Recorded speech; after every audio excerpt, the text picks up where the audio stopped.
Welcome to part 2 of Series 1, Retail Leases, 102, where we talk about the numbers and the lease economics. The learning objectives today is we're going to talk about the varying types of rents and charges contained in a lease, how to measure and compare these, introduce some elementary property economics, and an understanding of the value of your lease to your lessor. There's different types of rents, and you need to know the difference. First of all, there's gross rental. And gross rental essentially means it's the base rent or net rent it's called, plus the operating expenses or outgoings of a property, excluding the GST. A quick identifier here for you is when you look at your rent statement, if it has one line, it just says rent and there's no other charges after it other than electricity, then more than likely you're on a gross rental. The next one, of course, the most common lease out there is a net rental or a net lease. This is where you have the gross rental less the outgoings equals the rent. So therefore the base rent is identified clearly, and also the outgoings and operating expenses or variable operating expenses are identified in the lease, as well as the identifier on your rent statement will be, it will say base rent, monthly rent, and then there will be another figure for the monthly charges for outgoings or variable operating expenses. That will identify you as having a net lease. Another rental that's often in there is called turnover rent or turnover rental. This is quite different to percentage rental, and I'll talk about it further when we go into an example. However, percentage rental is more about just a straight percentage, whereas your rent might be straight 10% of what your turnover is paid in arrears. So it doesn't identify a base rent, it may not identify outgoings. Usually this is utilised in pop-up retail or short-term leases. Other charges you may see within your lease is promotion levy. This is a levy charged, usually a percentage based on a percentage of your base rent, that the landlord uses in a marketing fund towards promoting the property or shopping centre that you're in. And you will find that the landlord, as well as all the other lessees or tenants in the centre, will contribute towards that fund. Another one you may see, usually in older leases now, is called merchants' fees. This is derived from back in the 80s and 90s, where the actual merchants or retailers themselves ran the marketing fund within the shopping centre, and it was called merchants' fees. You won't see the word merchants' fees appearing too often in new leases.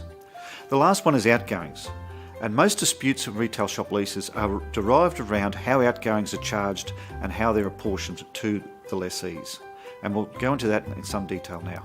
Taxes and outgoings, somebody always pays, whether it be a gross rental in a gross lease we talked about before or a net rental, outgoings are always paid. So if in a gross lease, the landlord deducts the operating expenses from the single amount that you pay as rent each month to identify what their return on investment is. But what are outgoings? Obviously there are different categories of outgoings. Here we're identifying operational outgoings. They could be cleaning, management fees of the property, the electricity for common area, gas for heating in some states, trade waste, pest control, gardening, car parking, insurance, the list goes on. There'll be other charges as well, and more importantly the statutory outgoings. These will be council rates, land tax. Please check which state and territory that your lease is in, because you may not be able to recover your land tax, and obviously water rates, etc. There's other outgoings as well, such as repairs and maintenance, to do with air conditioning, the plumbing, the general repairs of the property, lifts and escalators, fire protection. The list goes on, and there can be more and varied outgoings depending on the type of property and the relationship you have with your landlord in your particular lease. What is not recoverable and what must be understood is that you cannot recover, or the landlord cannot recover in outgoings, is capital expenditure, or what is the lessor's costs. For an example there, and a common example of that, is air conditioning, where you may be responsible for maintaining the air conditioning and keeping it maintained under a contract, but if it was to break down and parts were to be replaced, then that would be a capital expenditure, and that's not recoverable from your outgoings. So you need to be wary of those types of things, and certainly you need to question your outgoings audits when you receive them each year as to what is recoverable and what is not. Another one that's often confused is trade waste. Whereas you may be sitting there as a newsagent or a pharmacy, whereas beside you might be a restaurant or a hairdresser, and you're all being charged for trade waste. Well, quite clearly the pharmacy and the news agency don't use trade waste and shouldn't pay for that benefit. The core test for any outgoing, and whether it's recoverable from your particular business in your lease, is the test of whether you receive a benefit. And the example I just gave in relation to trade waste, if you don't utilise trade waste and you're not hooked up to it, therefore you should not pay for it. Know your numbers.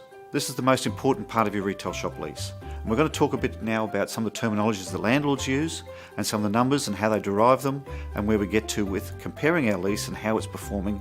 Essentially what we're looking for here is how is that real estate you're leasing performing for you rather than you performing for it. First of all, when we talk about rents, we always talk about gross rent. Hence we discussed in the last slide about what is a gross rent and what is a net rent. Because when we're doing any comparable, we need to do it apples with apples. And that means we need to all use the same formulas. So the industry uses gross rent, which is your base rent, plus your turnover rent, that applies, plus your outgoings, to make up your gross rental. Another terminology that the landlords use, and is used commonly throughout the retail property industry, is MAT. What that is a moving annual turnover. That's a 12-month snapshot, a current 12-month snapshot of your current turnover. It's not your turnover to the end of the last financial year or the last calendar year. It's your turnover up to the current month that you're in now, going back 12 months, so that it's up to date with the current turnover.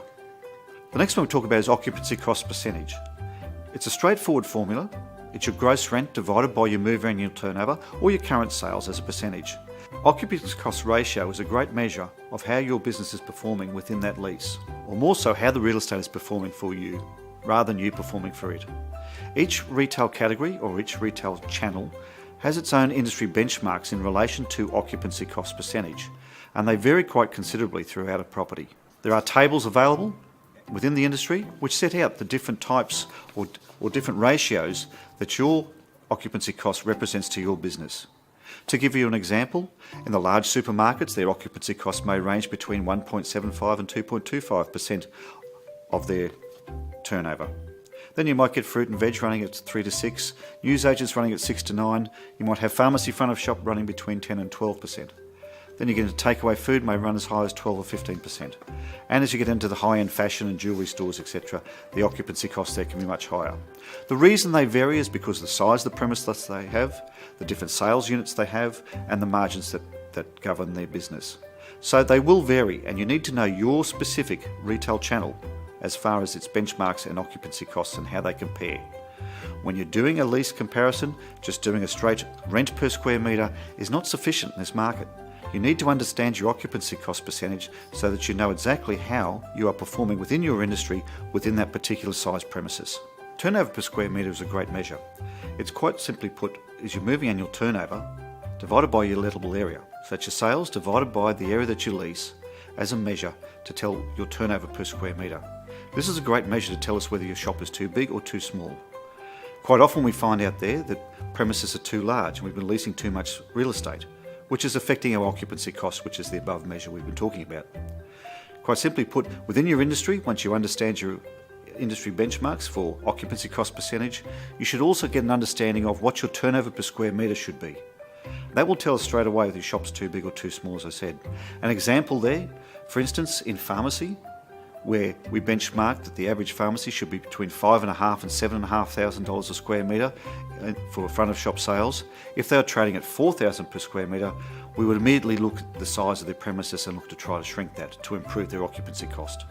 On the flip side, what a lot of people don't realise too, is they could be over trading. And turnover per square metre is a great measure to find out if that's happening, where your sales per square metre could be well above your industry benchmarks, and hence you can't turn over any more out of those premises. That's a great guide for us to say that we need to rent more space, particularly when it's coming up to a lease renewal. To give you an example here, we've got some examples at the bottom here. We've got base rent at $45,000 a square metre. We've included outgoings of $5,000, so we get a gross rental of $50,000. We've put in here a moving annual turnover, your sales, of $500,000, and this shop's got an area of 50 square metres. So using the two formulas we've got on the screen there, our occupancy cost ratio, quite simply put, is our gross rent, $50,000, divided by our moving annual turnover of $500,000. That gives us an occupancy cost of 10%. The next measure we like to use is turnover per square metre. Quite simply put here, we've got our moving annual turnover at $500,000, and we've got our area that we've got under lease of 50 square metres. That gives us a turnover per square metre here of $10,000 per square metre. What we haven't touched on is one area that's quite confusing, called turnover rent. Now we touched on at the top of the slide here, base rent plus turnover rent plus outgoings equals gross rental. Now, only leases where the landlord specifies a turnover rental clause, usually derived to try and get your sales figures reported monthly to them, where you may be exposed to turnover rent. Just using the examples here of the numbers we've got for this shop here, we'll go through a quick exercise to give you an idea of how turnover rent and the relationship works. If, for instance, in your lease, it specifies as a turnover rent percentage, and for this example, we'll use 10%.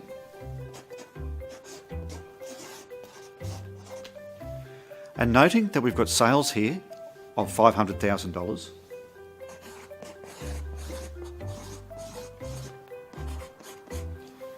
and also we've got a base rent of $45,000.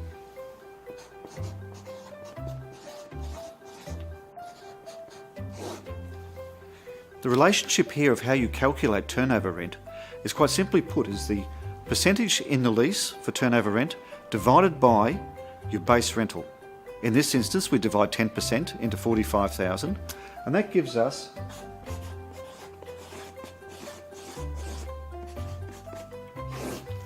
$450,000. This now represents what we call a natural break-even point for turnover rent. Now, obviously, we're turning over $50,000 more at $500,000.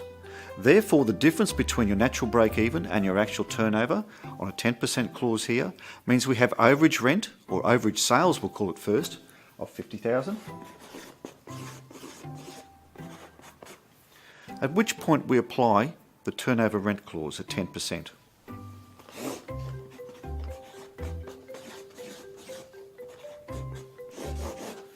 That equates to $5,000 in what's called turnover rent or overage rent.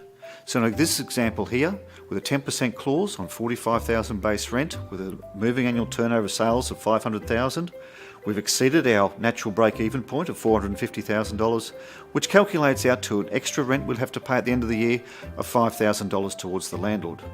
Now that significantly would change our occupancy cost ratio percentage when we use this example that we've got on the screen here.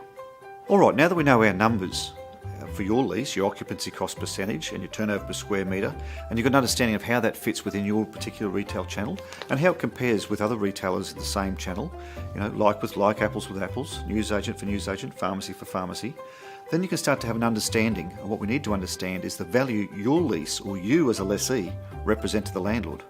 Hence we need to know the landlord's numbers. So what's commonly overlooked is the landlord's numbers and how they see you and the lease and how they value that lease and how you conduct yourself within it. First of all, a few terms that the landlords use.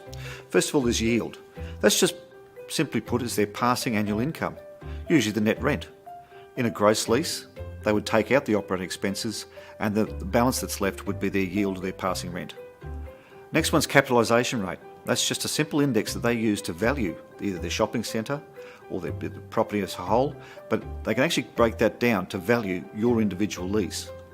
One area you don't hear much about is called reversionary factor, and that's where the landlord or the landlord's valuers would assess the risk to you as a lessee or to your business of failure, and that will govern the extra value that you bring to their business. We've got an example here to try and set that out for you so it doesn't seem so complex. If there's a shop valued at $450,000 and it has an income of $45,000, it has a yield to the landlord of 10%. Bearing in mind, capitalisation rate and yield are the same only when a property sells. After that, they can fluctuate up and down independently. However, if the capitalisation rate or the value of the business was rated at 9% and the rent still remains at $45,000, then the value of that premises or that lease, your lease, goes up to $500,000. What happened there is the increase in value is $50,000 to the landlord. How does this work?